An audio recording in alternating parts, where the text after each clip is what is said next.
Natagpo ang patay at tadtad ng saksak ang isang lay minister sa Sitio Ligiran, Barangay Benigno Aquino Jr., Sindangan, Zamboanga del Norte.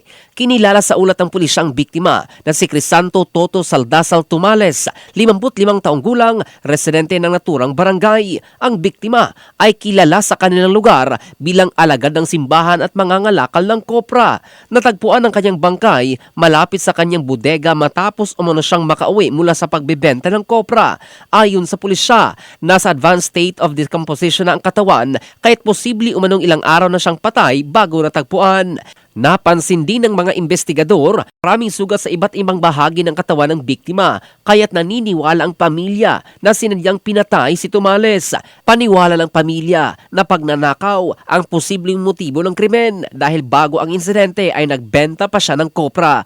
Patuloy naman ang pulisya sa pagtukoy ng sospek habang nananawagan ng pamilya, mga kaibigan at kapwa miyembro ng simbahan ng hustisya at agarang pagtukoy sa salarin.